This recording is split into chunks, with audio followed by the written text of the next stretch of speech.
پانی کی چوتھی قسم یعنی مطلق پانی کی چوتھی قسم وہ ہے بارش کا پانی۔ بارش کا پانی بالکل واضح ڈیفینیشن کہ وہ پانی جو آسمان سے برس رہا ہو، نہ یہ کہ وہ پانی جو شاور کی صورت میں ہو۔ شاور کی صورت میں ہے تو پھر یہ دیکھنا ہوگا کہ وہ قلیل پانی سے آ رہا ہے یعنی کر سے کم سے آ رہا ہے، یا کر پانی یا اس سے زیادہ سے آ رہا ہے۔ کر پانی کے بارے میں پھر ہم توجہ دلائیں، کر پانی وہ ہے کہ جو 3 بالش اور بہتر اور احتیاط یہ ہے کہ 3.5 بالش چوڑا، 3.5 بالش لمبا اور 3.5 بالش گہرا، ایسا اگر ایک برتن ہو یا حوض ہو یا کسی اور جگہ اس مقدار کا پانی ہو تو اس کو کہا جائے کر پانی، اور یہ اس وقت تک نجس نہیں ہوتا جب تک اس کا رنگ یا بو یا ذائقہ نہ بدل جائے۔ تو بارش کا پانی وہ پانی کہ جو آسمان سے برس رہا ہو، جب تک وہ برس رہا ہے اس وقت تک کہا جائے گا کہ یہ بارش کا پانی ہے، اور جیسے ہی بارش ختم ہو گئی تو پھر یہ دیکھا جائے گا کہ یہ پانی کہاں پر جمع ہے اور کس مقدار میں جمع ہے۔ فرض کریں کہ جب تک بارش ہو رہی ہے اس وقت تک کہا جائے گا کہ یہ بارش کا پانی ہے، اس کے احکام الگ ہیں۔ اور جب یہ بارش کا پانی کسی گڑھے میں جمع ہو جائے اور وہ گڑھا چھوٹا سا ہو اور کر سے کم ہو، فرض کریں کہ 2-4 کلو پانی جمع ہو گیا، تو یہ تھا بارش کا پانی، لیکن اب کیونکہ 2 یا 3 یا 4 کلو ہے یا بالفاظ دیگر کر سے کم ہے تو کہا جائے گا کہ یہ قلیل پانی ہے، اور جیسے ہی نجاست متصل ہوگی ویسے ہی نجس ہو جائے گا۔ لیکن اگر یہ پانی کسی میدان میں جمع ہو، کسی بیابان میں جمع ہو، ایک تالاب کی صورت اختیار کر چکا ہو اور کر سے زیادہ ہو، تو کہا جائے گا کہ بارش رکنے کے بعد یہ پانی اب آب کثیر یعنی آب کر ہے، اور کیونکہ آب کر ہے جب تک اس کا رنگ یا بو یا ذائقہ نہ بدلے اس وقت تک یہ نجس نہیں ہوگا۔ بارش کا پانی اس صورت میں بارش کا کہا جائے گا کہ جب وہ بارش ہو رہی ہو، جنرل پبلک ہے کہ ہاں یہ بارش ہے، نہ یہ کہ ایک آدھ بوند ہو گئی یا یہ کہ ہلکی سی فوار پڑ گئی۔ ہاں اگر بوندا باندی ہے اور اس کو کہا جائے کہ بارش ہے، تو بارش کے پانی کی خصوصیت یہ ہے کہ اگر اس میں سے نجاست، کسی چیز میں نجاست تھی، اگر وہ ہٹ گئی،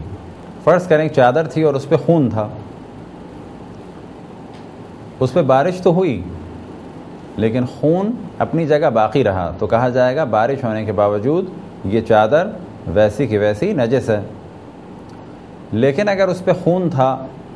اور بارش بہت زیادہ ہوئی، اتنی بارش ہوئی کہ اس میں خون کا کوئی اثر باقی نہ رہا، یا یہ کہ وہ قالین تھا اور اس میں بچوں کا پیشاب تھا، اسے آپ نے چھت پہ ڈال دیا اور اتنی بارش ہوئی کہ اب اس میں پیشاب کا کوئی اثر نہیں ہے، یعنی اب ایسا نہیں ہے کہ جب پانی اس پہ ڈالا جائے تو کچھ پیلاہٹ کے ساتھ نکلے، یا آپ کو یقین ہو گیا کہ اب اس میں پیشاب باقی نہیں رہا۔ یہ یقین کب ہوگا کہ پہلی چیز یہ کہ عین نجاست، عین نجاست کیا کہ جو نجس چیز تھی، لیکن کون سی نجس چیز کہ جو ذاتاً نجس ہے، مثال کے طور پہ پیشاب یا پیخانہ یا خون، یہ اور نجاسات کے انشاءاللہ جن کا ذکر ہوگا، وہ اگر لگی ہوئی ہیں اس وقت تک یہ چیز پاک نہیں ہوگی۔ ہاں یہ ممکن ہے کہ چادر میں اتنا سا خون لگا اور بارش کے بعد بھی وہ خون رہا، تو باقی چادر تو پاک رہے گی، جس حصے میں خون ہے وہ حصہ فقط نجس مانا جائے گا۔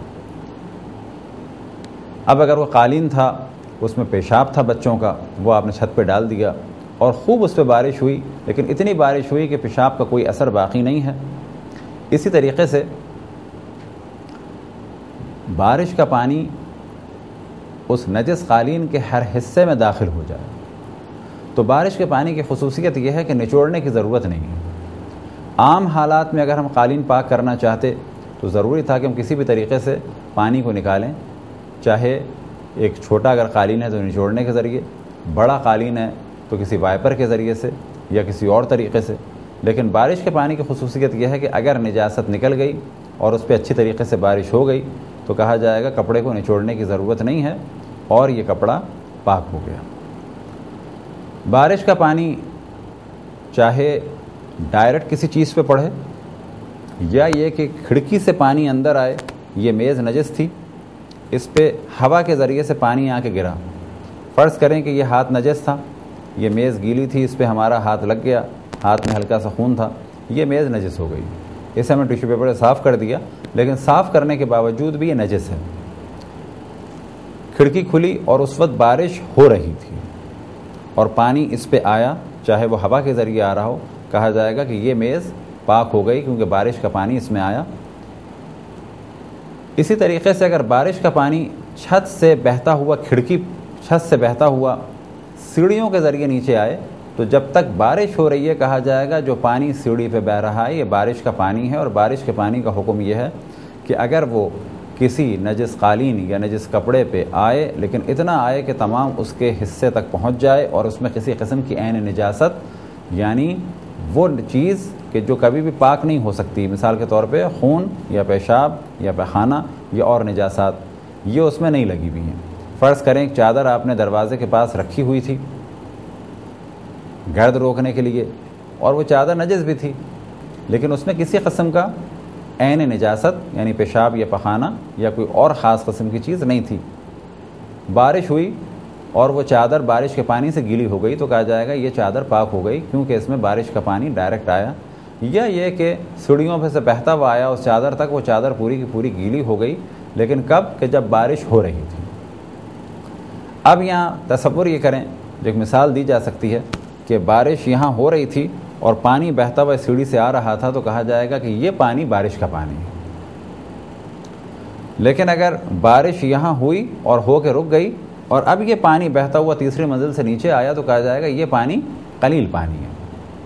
یہ اب اس طرح سے چیز کو پاک نہیں کر سکتا کہ جس طرح سے بارش کے پانی کا حکم ہے۔ اب جو پانی پرنالے کے ذریعے سے آئے، پرنالہ کیا چیز ہے؟ چھت پہ جو پائپ لگائے جاتے ہیں بارش کا پانی بہنے کے لیے، اگر بارش ہو رہی ہے تو جب تک بارش ہو رہی ہے تو پرنالے کا پانی بارش کے پانی کے حکم میں، کیونکہ بارش ہو رہی ہے اور یہ پانی بارش کا پانی ہے، اور کیونکہ بارش ہو رہی ہے تو یہ بارش کا پانی مانا جائے گا۔ لیکن فرض یہ کریں کہ بارش رک گئی تو اب یہ دیکھنا ہوگا کہ آیا چھت میں ایک کر سے زیادہ پانی جمع ہے تو اس صورت میں کہا جائے گا کہ یہ پانی کر ہے، لیکن اگر کہا جائے کہ چھت میں تھوڑا سا پانی جمع ہے تو کہا جائے گا کہ یہ جو پانی اس وقت پرنالے سے بہہ رہا ہے بارش رکنے کے بعد یہ قلیل پانی ہے۔ بارش کے پانی کے بارے میں بعض دفعہ کچھ سوالات ذہن میں آتے ہیں، جن میں سے ایک اہم ترین سوال یہ آتا ہے ابھر کے کہ اگر روڈ نجس ہے، گلی نجس ہے تو کیا ہوگا؟ تو کہا جائے گا اگر وہاں پر کوئی عین نجاست نہیں ہے تو وہ روڈ پاک ہو جائے گی،